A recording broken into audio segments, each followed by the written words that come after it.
बिस्मिल्लाहिर्रहमानिर्रहीम अस्सलाम वालेकुम। आज हम लेक्चर नंबर 4 देखेंगे, रिसर्च इन साइकोलॉजी, जो कि हमारा इंट्रोडक्शन टू साइकोलॉजी का सेकंड चैप्टर भी है।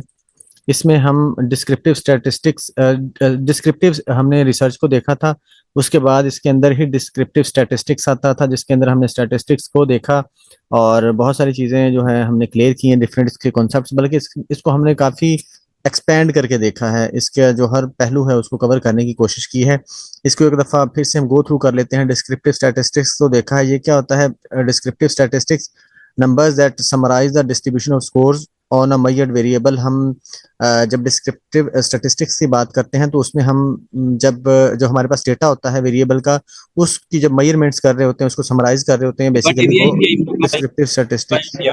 अपने माइक ऑफ रखिएगा। अच्छा, उसके बाद नॉर्मल डिस्ट्रीब्यूशन है। डेटा जब हम data distribution that is shaped like a bell is known as normal distribution. जब डेटा हमारे पास डेटा की डिस्ट्रीब्यूशन इस तरह से होती है कि वो एक बेल शेप फॉर्म जो है वो ले लेता है, या आप कह सकते हैं बेल शेप की उसकी फॉर्म बन जाती है, तो उसको हम नॉर्मल डिस्ट्रीब्यूशन बोलते हैं। ये इसकी बकायदा डेफिनेशन भी है। अच्छा, उसके बाद सेंट्रल टेंडेंसी है, जो डिस्ट्रीब्यूशन के अंदर हम जब डिस्ट्रीब्यूशन कर रहे होते हैं, distribution can be described in terms of its central tendency. ये जो नॉर्मल डिस्ट्रीब्यूशन होती है उसके अंदर हम फिर सेंट्रल टेंडेंसी के अकॉर्डिंग उसको बयान कर रहे होते हैं या देख रहे होते हैं। सेंट्रल टेंडेंसी क्या होता है? The point in the distribution around which the data are centred. अब ये है चीजें कॉन्सेप्चुअल, ठीक है। ये मैंने वैसे लेक्चर्स भी जो आपको दिए थे उनके अंदर भी क्लियर हो गए होंगे, लेकिन इसको चूंकि रिपीट कर रहे हैं तो यहाँ पर एक दफा फिर हम इनको क्लियर करने की कोशिश करते हैं कि नॉर्मल सेंट्रल टेंडेंसी क्या होती है। The point in the distribution around which the data are centred, ये वो पॉइंट होता है जिसके अराउंड जो है ना डेटा डिस्ट्रीब्यूट होगा, ठीक है। ये वो पॉइंट होता है, दिस इज सेंट्रल टेंडेंसी। इसकी सिंपल सी अगर मैं मिसाल लूं तो हम जब मैथमेटिक्स के अंदर देखते हैं ना, हमारे पास ये होता है जीरो, इस साइड पे होते हैं हमारे पास जनाब प्लस में, ठीक है जी। इस तरफ होते हैं हमारे पास माइनस में। अब ये सेंट्रल टेंडेंसी मैं आपको बताने लगा हूँ कि ये वो पॉइंट होता है जिसमें हम देखते हैं कि जो डेटा है ना एक पॉइंट के आसपास कितना फैला हुआ है, दैट इज सेंट्रल टेंडेंसी। जैसे अब जीरो है ना, जीरो के आसपास डेटा कितनी फॉर्म में या कितना फैला हुआ है, ये हम देखेंगे।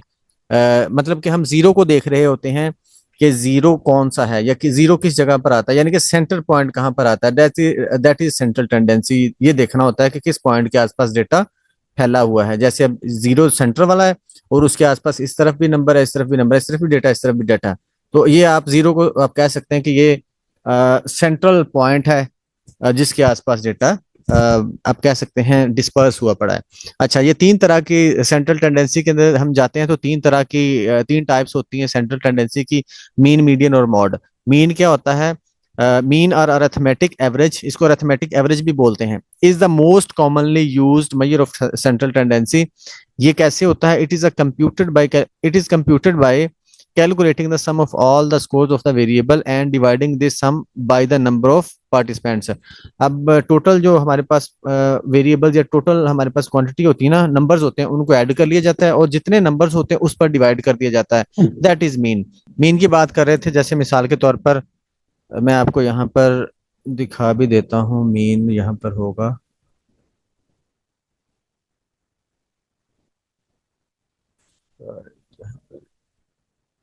चलें वैसे लिख देता हूँ मैं। मीन क्या होगा यहाँ लिख लेते हैं। जैसे हमारे पास ये नंबर है 2, 4, 6, उसके बाद है जनाब 8। ये हमारे पास चार नंबर है। अब इन चारों को हम क्या करेंगे? ऐड करेंगे, मीन निकालना है इनका, तो इन चारों को ऐड करेंगे, फिर ये टोटल नंबर कितने, 1, 2, 3, 4 है ना, तो उसको वो जो टोटल आएगा उसको 4 पे डिवाइड कर देंगे, दैट इज मीन। सिंपल सी बात है, कोई डिफिकल्ट बात नहीं है। उसके बाद आउटलायर्स होते हैं इसके अंदर, एक ये भी इंपॉर्टेंट चीज समझने वाली है। This occurs when there are one or more extreme scores known as outliers. वो कहते हैं कि ये मीन की बात हो रही है कि जब हम मीन निकालते हैं ना इस तरह से कि ऐड करके उतने पे डिवाइड कर देते हैं, तो उस वक्त प्रॉब्लम आ रही होती है। कि प्रॉब्लम क्या आ रही होती है? अगर वहां पर आपके पास आउटलायर्स एग्जिस्ट करते हैं ना, तो वो आपका मीन जो है ना वो खराब कर देंगे। मीन का मतलब बेसिकली क्या होता है? ये एवरेज निकाल रहे होते हैं हम। जब हम एवरेज करते हैं कि अगर फर्ज करो एक एक हमारे पास एक का एक पार्टिसिपेंट उसका स्कोर 2 है, एक का 3 है, एक का 5 है, एक का 7 है, तो हम फिर क्या करते हैं, उसका हल निकालने के लिए हम उसका एवरेज निकाल लेते हैं। एवरेज निकालने का मतलब ये होता है कि हमारा अंदाजा हो जाता है कि ये इसके आसपास ही जो है ना वैल्यूज एग्जिस्ट करती हैं। लेकिन जब आउटलायर्स आ जाते हैं ना तो प्रॉब्लम हो जाती है। कैसे? आउटलायर में भी दिखाता हूँ आपको। ये हमारे पास 8, 2, 4, 6, 8, अब ये चारों नंबर जो है ना करीब करीब है, यानी कि 2 है, फिर 4 है, 2 का डिफरेंस आ गया, फिर 6 है, ये भी 2 का डिफरेंस आ गया, फिर 8 है, फिर ये भी 2 का डिफरेंस आ गया। अब आउटलायर क्या होगा, अगर यहां पर मैं लिख दूं 80, यानी कि 2, 4, 6, 8 के बाद डायरेक्ट 80 लिख दूं, तो ये बहुत बड़ी वैल्यू हो जाती है। तो अब जब हम इन सबको ऐड करके इनका एवरेज निकालेंगे, यानी कि मीन निकालेंगे ना, तो ये बाकियों की वैल्यूज को भी वो कर देगा, मुतासर कर देगा, इफेक्ट कर देगा। ठीक है, अब एक बंदे की 80 वैल्यू आ गई, बाकी चार की 2, 4, 6, 8 है, तो ये बाकियों की वैल्यू के बाकियों के एवरेज को भी ये जो वाला आउटलायर, यानी कि ये बड़ी कीमत होगी, वो उसको मुतासर कर देगी, तो इस तरह से हमारा रिजल्ट खराब हो जाता है। तो ये बेसिकली आउटलायर का ये प्रॉब्लम होता है। अच्छा, outliers are the data points that differ significantly from other observation, जो दूसरों से डिफरेंट होते हैं significantly in the data set. They can occur due to the variability in the data, measurement errors, or they might indicate something significant that, मतलब कि different वजूहात हो सकती हैं इसके आने की। Outliers can have a considerable impact on statistical analysis, including measures of central tendency and dispersion. अब आपका ये जब statistical analysis कर रहे होते हैं उसमें आउटलायर आपको प्रॉब्लम करेंगे, उसके बाद आपका जो सेंट्रल टेंडेंसी मेजर करते वक्त हमें प्रॉब्लम होगी, डिस्पर्शन जब हम देख रहे होते हैं उस वक्त प्रॉब्लम होगी, ये आउटलायर्स की वजह से। उसके बाद फिर हमारे पास सेकंड जो आ जाती है, जो हमारे पास सेंट्रल टेंडेंसी है वो है, अच्छा मीडियन क्या है? मीडियन हमारे पास ये सेकंड है टाइप ऑफ सेंट्रल टेंडेंसी, या सेकंड एलिमेंट है सेंट्रल टेंडेंसी का, कि ये भी हम फाइंड करते हैं जब हमारा मीन काम नहीं करता, तो फिर हम मीडियन फाइंड कर लेते हैं। ठीक है, ये मतलब अकॉर्डिंग टू आपने नीड करना होता है, या आपको पता होता है कि आपका डेटा किस तरह का है। अच्छा, मीडियन क्या? Is the score in the centre of the distribution, meaning that 50% of the score are the greater than the medium and 50% are less than the medium. Medium एक सेंट्रल पॉइंट होगा, और जिसके 50% जिससे बड़ा डेटा होगा, 50% उससे कम होगा, यानी कि ये सेंटर वाला पॉइंट होगा। जैसे हमने ऊपर देखा था ना, ये 0 और इसके आसपास वाला, ये मीडियन होगा हमारा। ठीक है, जैसे यहाँ मिसाल के तौर पर हमारे पास ये है, ये हमारे पास 5 वैल्यूज हैं, 2, 2, 5, 7, 8 और 10। अब इसकी जो सेंटर वाली वैल्यू होगी ना, वो मीडियन होगी हमारे पास, यहाँ पर मीडियन 7 होगा। ठीक है, तो मतलब 50% बड़ा डेटा होगा, 50% छोटा डेटा होगा, यानी कि आधी वैल्यूज उस तरफ होंगी, जितनी उसके राइट साइड पे होंगी उतनी ही लेफ्ट साइड पे होनी चाहिए वैल्यूज। तो फिर वो सेंटर वाला क्या होगा? मीडियन होगा। अगर फर्ज करें, अब यहाँ पर तो था ना ऑड वैल्यूज हैं, यानी कि 5 हैं, 2, 3, 5, 7, 9, ये ऑड वैल्यूज हैं, ये तो इसका तो सेंट्रल पॉइंट इजीली हमें मिल जाएगा। ठीक है, लेकिन अगर आपके फर्ज करो आपके पास आ जाती है इवन नंबर्स, तो फिर इसका हल क्या होता है कि जो सेंटर वाले 2 नंबर होंगे ना, उनको आप ऐड करके 2 पे डिवाइड कर दोगे, जो आपके पास नंबर आएगा वो आपका मीडियन कहलाएगा। जैसे यहाँ पर ये निकाला, ये याद रखिएगा, ये पूछा जा सकता है समटाइम। अच्छा, उसके बाद आ जाते हैं मॉड हमारे पास। मॉड भी हमने देखा था, जो वैल्यू जितनी ज्यादा दफाई होगी ना, वो उसका मॉड कहलाएगी। जैसे मिसाल के तौर पर अगर हम फर्ज कर लेते हैं कि यहाँ पर हमारे पास ये एग्जांपल है, इसी एग्जांपल को उठा लेते हैं, ये नंबर में उठा रहा हूँ मॉड को देखने के लिए। ठीक है जी, ये हमारे पास वैल्यूज हैं। ठीक है, अब यहाँ पर कोई भी नंबर जो 2 दफा नहीं आ रही, मैं फर्ज कर लेता हूँ, मैं ऐसा करता हूँ, मैं यहाँ पर 8 लगा देता हूँ 3 दफा। अब ये जो 8 होगा ना, ये हमारा क्या होगा? मॉड होगा। जो वैल्यू ज्यादा दफा आई होगी ना आपके इस डेटा के अंदर, वो आपका मॉड होगा। अगर यहाँ पर 8 2 दफा तो भी ये मॉड होता। अगर फर्ज करो ये 2 से ज्यादा वैल्यूज होती हैं ऐसे, मतलब कि 8 भी 2 दफा, 10 भी 2 दफा, 12 भी 2 दफा, तो फिर कोई उसका मॉड ना होता। ठीक है, अगर मतलब एक वैल्यू सबसे ज्यादा दफा, तो फिर वो हो जाता, मतलब मॉड उसका वही बन जाता जो ज्यादा दफा आई है। अच्छा, उसके बाद डिस्पर्शन आ जाते हैं। डिस्पर्शन क्या होता है? Refers to the extent to which the scores are all tightly clustered around the central tendency. Dispersion basically क्या होता है? जो सेंट्रल टेंडेंसी हम निकालते हैं ना, जो सेंटर पॉइंट है, उसके आसपास डेटा का जो है फैलना या डिवाइड होना, दैट इज डिस्पर्शन। यानी कि उस सेंट्रल पॉइंट के आसपास डेटा का मौजूद होना, that is central point dispersion.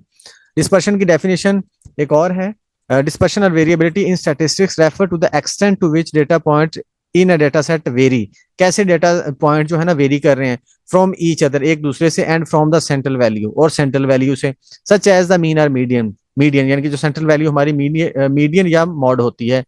अच्छा, measures of dispersion are use to describe the spread और डिस्ट्रीब्यूशन ऑफ डेटा पॉइंट, और जो हमारे पास मेजर्स ऑफ डिस्पर्शन होते हैं उनको यूज किया जाता है उसको मेजर करने के लिए। इसकी एग्जांपल हम देखते हैं, ये डायग्राम आपको नजर आ रही होगी, ये हमारा सेंट्रल पॉइंट है, यानी कि मीन मीडियन है, ये हमारा ये मीन है। इसके आसपास ये जो है ना डाटा, ये डिस्पर्स हुआ पड़ा है इस पॉइंट के, और ये एक दूसरी फिगर है, ये भी डिस्पर्शन की मिसाल है। ठीक है, अब यहाँ पर है हमारे पास figure 2.5 and 6 demonstrate the dispersion of scores. In figure 2.5 the scores are clustered together indicating little dispersion or variation in the scores. अब ये वाला ना, इसके अंदर है ना थोड़ी वेरिएशन है, यानी कि बहुत ज्यादा डिफरेंस नहीं है, बहुत ज्यादा दूर दूर डेटा नहीं है, ये कम डिस्पर्स हुआ डेटा। लेकिन ये वाला जो 2.6 है ये ज्यादा डिस्पर्स हुआ, क्योंकि ये ज्यादा गैप है इसके दरमियान में, मीन से ज्यादा दूर है डेटा। तो ये चीज को याद रखिएगा। इसको मतलब कि हल करने के लिए या फाइंड करने के लिए आप कह सकते हैं टर्म्स ऑफ क्या था हमने पढ़ा यहाँ, हाँ, मेजर्स ऑफ डिस्पर्शन यूज किए जाते हैं, जो रेंज और स्टैंडर्ड डेविएशन होता है। रेंज और स्टैंडर्ड डेविएशन को यूज किया जाता है इसको फाइंड करने के लिए। अच्छा जी, अब आगे आ जाते हैं, यहां तक किसी का कोई क्वेश्चन है तो पूछ लें। Advantage and disadvantage of descriptive research. Advantage of descriptive research is that it attempts to capture the complexity of everyday behavior। Everyday behaviour को कैप्चर करने के लिए, उसको स्टडी करने के लिए बेहतरीन चीज है। Case study provide detailed information about a single person और a small group of people. Surveys capture the thoughts और reported behaviours of a large population of people, यानी कि इसके अंदर जो हम यूज करते हैं। And observation objectively record the behaviour of people और एनिमल एज इट अकर्स, जैसे वो होते हैं उसी तरह से हम उसको स्टडी कर सकते हैं। अच्छा, despite these advantages, descriptive research has a distinct disadvantage in that although it is allows us to get an idea of what is currently happening, ये मतलब हमें बताती है कि क्या हो रहा है, but it is usually limited to static picture। ये स्टैटिक पिक्चर होती है। स्टैटिक पिक्चर का मतलब क्या है, या आप कह सकते हैं स्टैटिक इंफॉर्मेशन होती है। कैसे? Although descriptions of particular experiences may be interesting, they are not always transferable to other individual in other situations।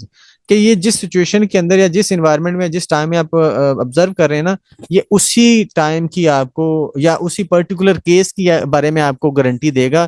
किसी और रिसर्च के बारे में या किसी और डिफरेंट सिचुएशन के अंदर लाजमी नहीं कि वैसा ही हो जैसा आपने उस पर्टिकुलर सिचुएशन के अंदर देखा था। अच्छा, उसके बाद not do they tell us exactly why specific behaviours और इवेंट्स अकर्ड, और ना ही हमें ये कॉज एंड इफेक्ट बताती है। ठीक है, डिस्क्रिप्टिव के अंदर हमने जस्ट जो नोट किया है वो बयान कर देना होता है। For instance descriptions of individual who have suffered a stressful event such as war and earthquake can be used to understand the individual reactions. अब वो जो उसका एक्सपीरियंस है ना वार का या अर्थक्वेक का, वो हम बता सकते हैं कि उसने क्या फील किया या क्या रिएक्ट था उसका। ठीक है, ये तो हम बता सकते हैं, but can not tell us anything about the long term effects of the stress, और इसके हम लॉन्ग टर्म की भी बात नहीं कर सकते। ठीक है, लॉन्ग टर्म के बारे में हम नहीं बताएगा कुछ भी, because there is no comparison group. इसका कोई भी कंपेरिजन ग्रुप नहीं होता। That did not experience the stressful situation, we can not know what these individuals would be like if they had not. मतलब हमें, क्योंकि हमारे पास कोई कंपेरिजन के लिए कोई ग्रुप नहीं होता जिसके साथ हम कंपेयर करके मजीद उसकी गहराई में जा सकें, तो इसमें भी मतलब हम नहीं कर सकते कि अगर उसने एक्सपीरियंस नहीं किया तो वो कैसा होगा, अगर एक्सपीरियंस किया है तो कैसा होगा। मतलब इस तरह से नहीं होता। जो चीज हो रही है उसी के अकॉर्डिंग हमें देखना पड़ता है, उसी को नोट करना पड़ता है। अब आ जाती कोरिलेशनल स्टडी। कोरिलेशन स्टडी इसकी डेफिनेशन तो हमने पहले भी देख ली थी स्टार्ट में, लेकिन एक दफा इसको रिवाइज कर लेते हैं। In contrast descriptive research which is designed primarily to provide static picture, correlational research involves the measurement of two or more relevant variables and an assessment of the relationship among those variables। एक मतलब के variables के दरमियान जो relationship find किया जाता है कि आया कि उनके दरमियान रिलेशनशिप एग्जिस्ट करता है या नहीं, एक वेरिएबल में चेंज की वजह से दूसरे वेरिएबल में चेंज आता है या नहीं। अ, ये देखने के लिए हम क्या कर रहे होते हैं, कोरिलेशनल रिसर्च कर रहे होते हैं। For instance the variables of height and weight are correlated because taller people generally weight more than shorter people। कि हाइट और वेट जो है ना कोरिलेट करता है, क्योंकि ऐसा होता है जनरली कि अगर हाइट बड़ी होगी तो वेट भी ज्यादा होगा, अगर हाइट कम है तो वेट भी कम होगा। In the same way study time and memory errors are also correlated. Study time और मेमोरी एरर्स भी एक दूसरे से कोरिलेट करते हैं, ये भी इफेक्ट करेंगे। When variable change in the same direction the relationship is said to be positive correlation. अगर तीन टाइप्स की कोरिलेशन होते हैं, positive correlation, negative correlation, zero correlation या नो कोरिलेशन। अगर तो एक वेरिएबल के चेंज होने से, एक वेरिएबल के कम होने से दूसरा वेरिएबल भी कम हो रहा है तो दैट इज पॉजिटिव कोरिलेशन। लेकिन अगर एक वेरिएबल के कम दूसरे बढ़ने से दूसरा भी बढ़ रहा है, ये भी पॉजिटिव कोरिलेशन ही है। यानी कि एक ही सेम डायरेक्शन में जा रहे हैं ना दोनों वेरिएबल्स, या कम हो रहे हैं दोनों या दोनों बढ़ रहे हैं, तो वो पॉजिटिव कोरिलेशन होगा। नेगेटिव कोरिलेशन क्या होगा कि एक वेरिएबल क्या है, इंक्रीज हो रहा है दूसरा डिक्रीज हो रहा है, या एक डिक्रीज हो रहा है दूसरा इंक्रीज हो रहा है, तो दैट इज नेगेटिव कोरिलेशन। और जीरो कोरिलेशन या नो कोरिलेशन का मतलब क्या होगा कि एक वेरिएबल के कम या ज्यादा होने से दूसरे को कोई भी फर्क नहीं पड़ रहा, तो ये हम क्या बोलेंगे, जीरो कोरिलेशन। अब अच्छा, ये जो इसको हम जो डेटा है कोरिलेशन का, इसको हम स्कैटर प्लॉट के जरिए, यानी कि जो हमारे पास ग्राफ होता है एक डिस्प्ले करने का, डेटा को या शो करने का, बयान करने का, उसमें से एक स्कैटर प्लॉट है जो कि यहाँ पर दिया गया है। ये स्कैटर प्लॉट है, ये इस तरह से इसको शो करते हैं डेटे को। कोरिलेशन को हमने देखना होता है, और अगर कोरिलेशन हमने देखना हो कि कोरिलेशन उसमें है या नहीं है, तो वो उसको लीनियर रिलेशनशिप बोलते हैं। लीनियर रिलेशनशिप क्या होता है, एक लाइन की फॉर्म में होगा, आपको एक स्ट्रेट लाइन मिलेगी ऐसे या ऐसे। ये स्ट्रेट लाइन मिलती है तो इसका मतलब है ये कोरिलेशन है इसमें, और लीनियर कोरिलेशन इसको या लीनियर रिलेशनशिप बोलते हैं। अच्छा, उसके बाद पियर्सन कोरिलेशन कॉफिशेंट, इसको मेजर करने के लिए हम जो है ना यूज करते हैं पियर्सन कोरिलेशन कॉफिशेंट यूज करते हैं, जिसकी वैल्यू -1 से +1 के दरमियान ही होती है। जब हम इसको मेजर कर रहे होते हैं ना, तो इसकी जो वैल्यू आती है ना, -1 से लेके +1 के दरमियान ही आती है पियर्सन कोरिलेशन। अच्छा, symbolised by the letter R is the most common statistical measure of the strength of the linear relationship among variables. इस वेरिएबल के जरिए से, इस पियर्सन कोरिलेशन कोफिशिएंट के जरिए से हम देखते हैं कि स्ट्रेंथ क्या है बेसिकली उस रिलेशनशिप की, जो वेरिएबल्स के दरमियान में, चाहे वो पॉजिटिव है चाहे नेगेटिव है, तो वो उसकी स्ट्रेंथ क्या बनती है। अच्छा, अब स्ट्रेंथ को देखना है तो ये यहाँ पर एक पिक्चर मैंने दी है। ये हमारे पास है सेंटर में जीरो, राइट साइड पे प्लस और लेफ्ट साइड पे माइनस है। अब ये जितना जीरो के करीब आता जाएगा ना, उतना ये वीक होता जाएगा। जितना वन के जो है वन की तरफ जाता जाएगा, उतना ये स्ट्रॉन्ग कोरिलेशन होता जाएगा, ये याद रखिएगा। अगर ये नेगेटिव साइड पे है तो नेगेटिव कोरिलेशन, अगर पॉजिटिव साइड पे है तो पॉजिटिव कोरिलेशन। अच्छा, ये यहाँ पर डिफरेंट वैल्यूज भी दी गई हैं कि कहाँ से कहाँ तक होगा तो वो स्ट्रॉन्ग कोरिलेशन होगा। अगर हम पॉजिटिव की बात करें तो अगर 0.80 से लेकर, यानी कि 0.80 से लेकर 1.00 तक होगा, इसके दरमियान में कोरिलेशन होगा तो वेरी स्ट्रॉन्ग कोरिलेशन, ठीक है, पॉजिटिव। अगर 0.60 और से लेकर 0.79 तक होगा तो ये स्ट्रॉन्ग पॉजिटिव कोरिलेशन है। अगर 0.40 से 0.59 तक होगा तो ये मॉडरेट होगा, और 20 से 0.20 से लेकर 0.39 तक होगा तो वीक होगा, और 0.00 से लेकर 0.19 तक होगा तो ये वेरी वीक पॉजिटिव कोरिलेशन। इसी तरह से दूसरी साइड पे है, ये होंगे तो वो वेरी वीक नेगेटिव, और से लेकर वेरी स्ट्रॉन्ग नेगेटिव कोरिलेशन तक। तो ये इस तरह से वेरी करते हैं। अगर फर्ज करो ये स्ट्रेट लाइन नहीं बन रही, ये इस तरह से, यानी कि स्ट्रेट लाइन नहीं ऐसे है या ऐसे है, तो वो नॉन लीनियर रिलेशनशिप होगा, याद रखिएगा। अगर स्कैटर प्लॉट के अंदर एक स्ट्रेट लाइन की बात की गई है या स्ट्रेट लाइन की बात की गई है तो वो लीनियर रिलेशनशिप होगा। अगर स्ट्रेट लाइन की बात नहीं की गई तो वो लीनियर रिलेशनशिप नहीं होगा। अच्छा, एक तो ये था कि रिलेशनशिप होगा, अगर स्ट्रेट लाइन में होगा तो वो मतलब उसको लीनियर रिलेशनशिप होते हैं, अगर स्ट्रेट लाइन में नहीं है तो नॉन लीनियर रिलेशनशिप। और एक ऐसा भी होता है जिसको इंडिपेंडेंट, यानी कि अगर रिलेशनशिप नहीं होगा वेरिएबल्स के दरमियान में तो उसको इंडिपेंडेंट भी बोल देते हैं। यानी कि एक वेरिएबल के कम या ज्यादा होने से दूसरे को ज्यादा फर्क नहीं पड़ रहा तो उसको बोलते हैं independent variable, sorry independent relationship. यहाँ पर पिक्चर के अंदर दिखाया भी गया है, ये देखें, ये पॉजिटिव लीनियर, ये नेगेटिव लीनियर, ये इंडिपेंडेंट है, ये कर्व लीनियर है। ये जो कर्व बनती है ना, उस रिलेशनशिप को कर्व लीनियर रिलेशनशिप बोलते हैं। ऊपर से नीचे को बने या नीचे से ऊपर को कर्व बने तो इसको बोलते हैं कर्व लीनियर। और ऐसा रिलेशन, ऐसा आप कह सकते हैं ऐसा डिस्प्ले या ऐसी रिप्रेजेंटेशन जिसके अंदर कोई भी रिलेशनशिप शो ना हो रहा हो, मतलब कोई भी उसकी शेप ना बन रही है, तो उसको इंडिपेंडेंट बोलते हैं। अब यहाँ पर है कि कोरिलेशन की लिमिटेशंस क्या हो सकती हैं। An important limitation of correlation research design is that they cannot be used to draw conclusions about the causal sorry causal relationship, correlation के अंदर हमने कॉजल रिलेशनशिप की बात नहीं करनी, ये कॉज एंड इफेक्ट नहीं शो करेगा जब हम कोरिलेशन की बात करेंगे।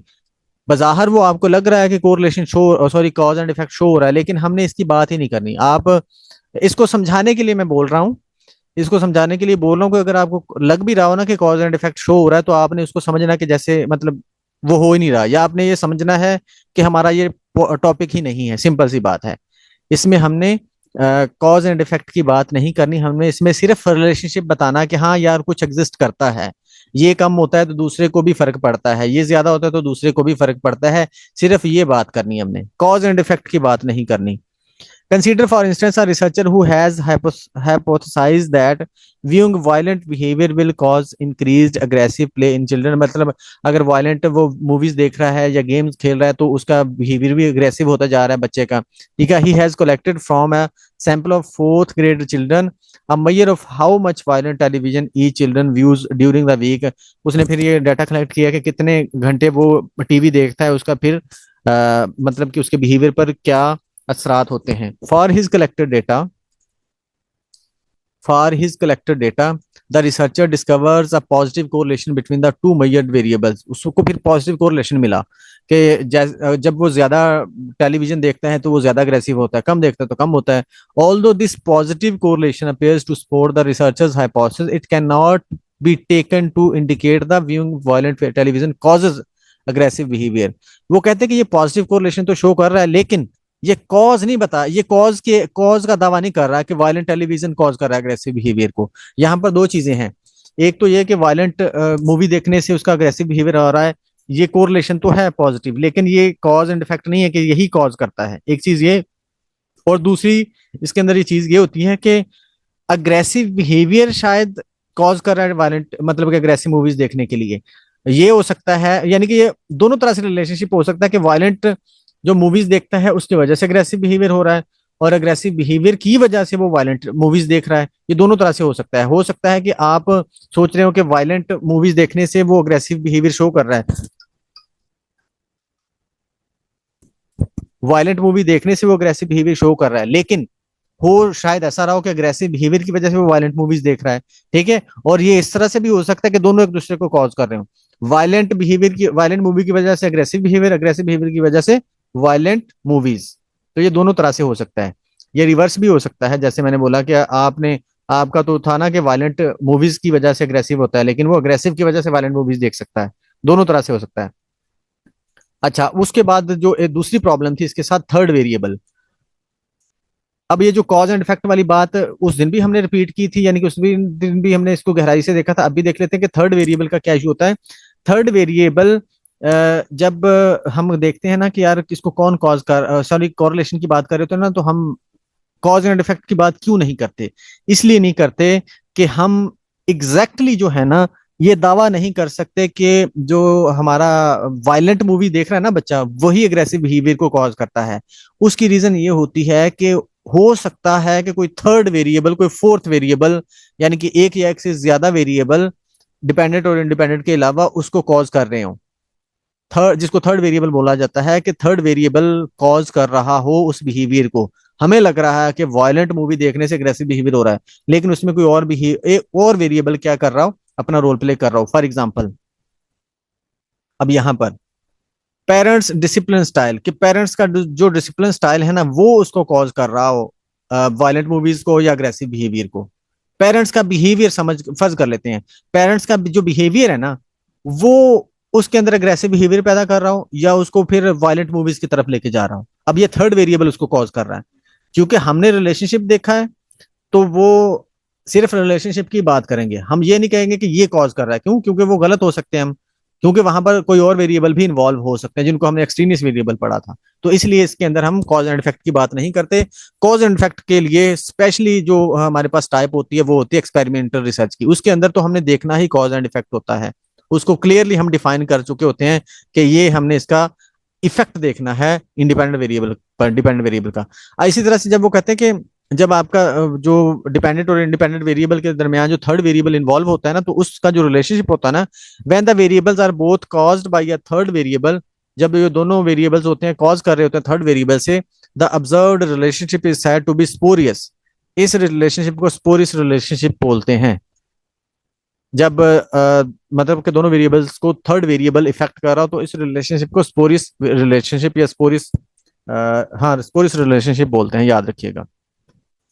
अच्छा, the term spurious is the in the context of statistics and research refers to the relationship between two variables that appears to be causal but it actually caused by a third variable। ऐसा relationship जिसमें हमें लग रहा हो कि independent variable dependent को cause कर रहा है, लेकिन उस वक्त थर्ड वेरिएबल क्या हो, वहां पर इन्वॉल्व हो या को इंसिडेंटली वो इन्वॉल्व हो जाए, तो उस तरह के रिलेशनशिप को स्पोरियस रिलेशनशिप बोलते हैं। अब इसके एडवांटेज और डिसएडवांटेज की अगर बात करें, correlation research designs have both advantage and disadvantage. One strength is that they can be used when experimental research is not possible because the variables cannot be manipulated।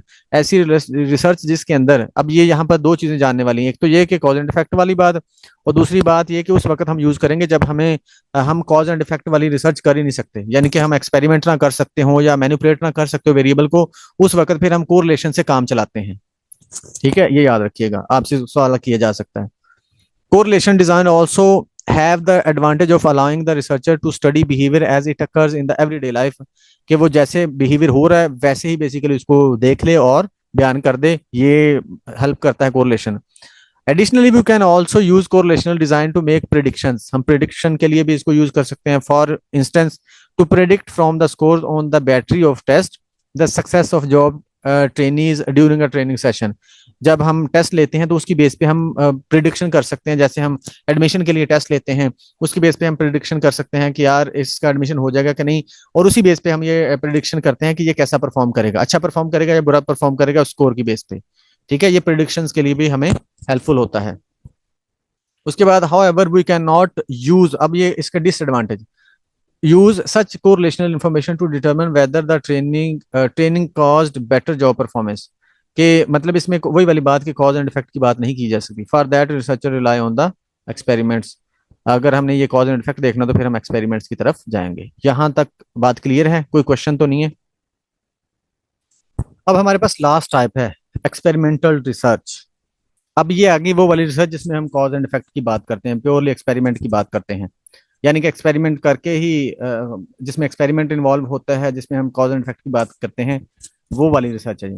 The goal of experimental research is to improve provide more definitive conclusions about the causal relationship among the variables in the research hypothesis than is available from correlation research। हम correlation से ज्यादा, मतलब correlation से हटके आप कह सकते हैं कि ज्यादा बेहतर वे में हम रिलेशनशिप की और उसकी रिलेशनशिप बयान कर सकते हैं, कॉजल रिलेशनशिप।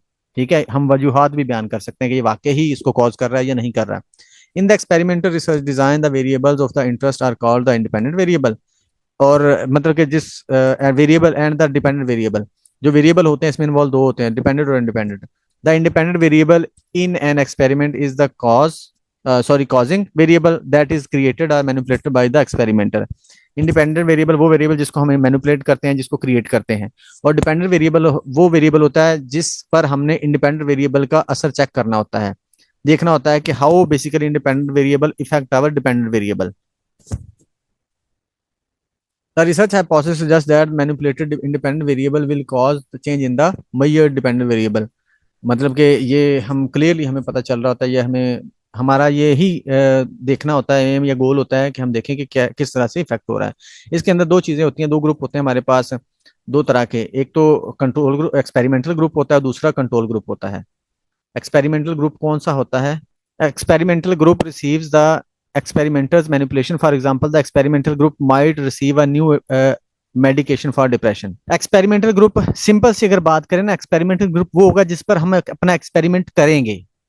एक्सपेरिमेंटल ग्रुप वो ग्रुप होगा जिस पर हम अपना एक्सपेरिमेंट करेंगे जो हम करना चाह रहे हैं, और कंट्रोल ग्रुप वो होगा जिस पर, जो हमारे कंट्रोल में होगा, जिस पर हम एक्सपेरिमेंट नहीं करेंगे। ठीक है, एक्सपेरिमेंटल ग्रुप से आप याद रख लें कि वो जिस पर हम अपना एक्सपेरिमेंट करेंगे, और कंट्रोल ग्रुप वो जिस पर हम अपना एक्सपेरिमेंट नहीं करेंगे।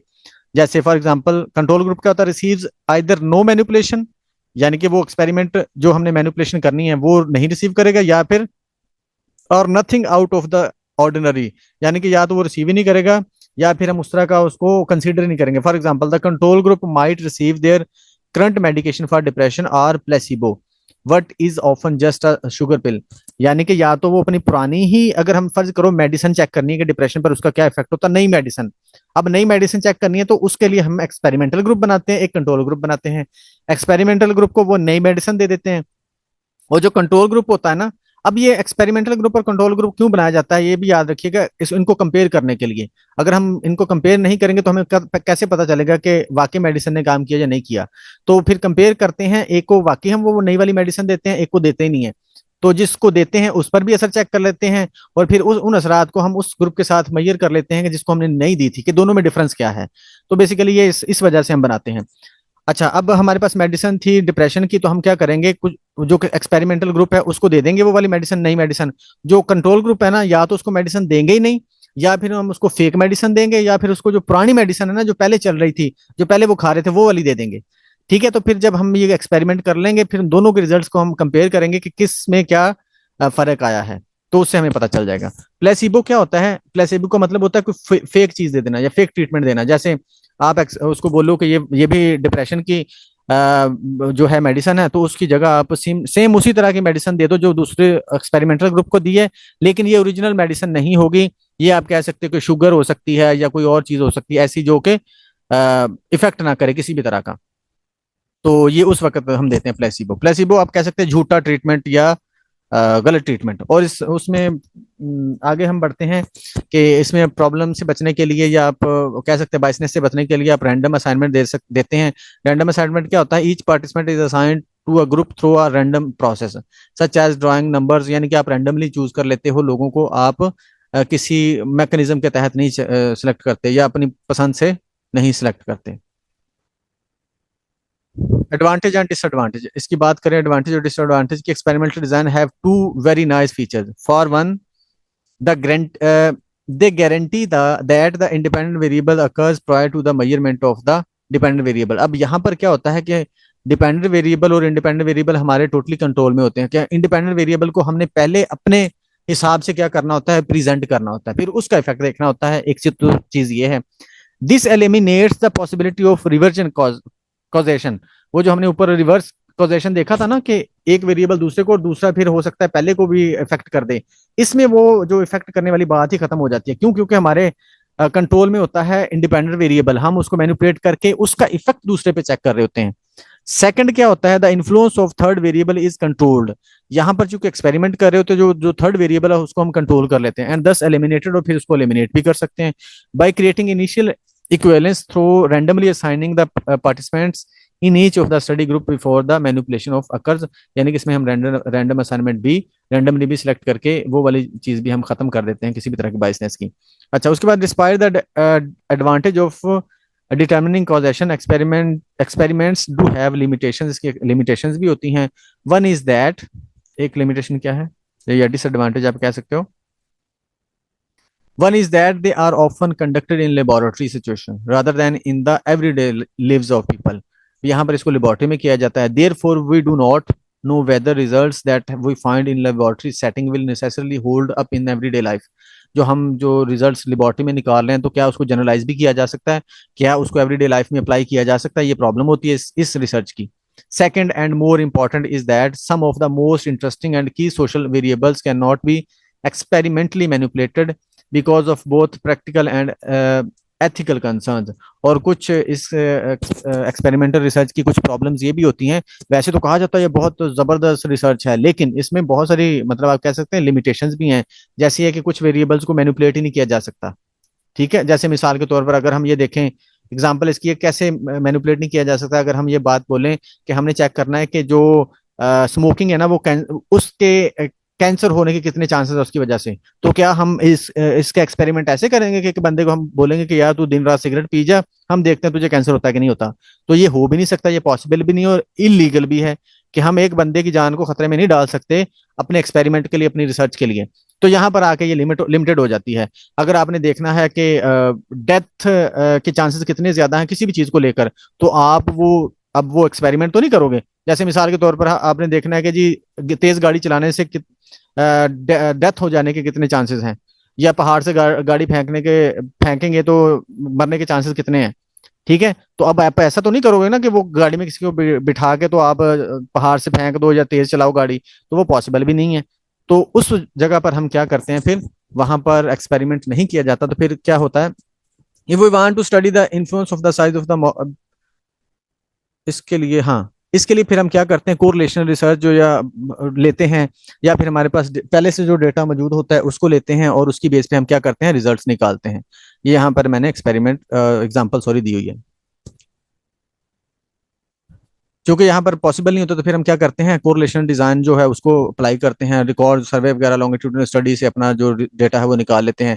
या जो लोग कैंसर से मरे हैं उनकी हम जो रिपोर्ट्स होती हैं, डेटा होता है, उनको हम क्या कर लेते हैं, ऑब्जर्व कर लेते हैं, देख लेते हैं। और अगर फर्ज करो हमें देखना भी है, अगर हमने फर्ज करो देखना भी है तो किसी हद तक आप कह सकते हैं कि जानवरों के ऊपर एक्सपेरिमेंट करने के चांसेस होते हैं, लेकिन वो फिर उसमें भी बहुत सारे मसाइल होते हैं। तो फिर क्या होता है कि इस सूरत में दूसरे फिर एक्सपेरिमेंट्स या दूसरी अप्रोचेस को यूज किया जाता है। अब ये कुछ चीजें हैं, factors that contribute to credible research. एक रिसर्च आपकी अच्छी या बुरी कैसे हो सकती है, उसमें कुछ फैक्टर्स अपना रोल प्ले करते हैं।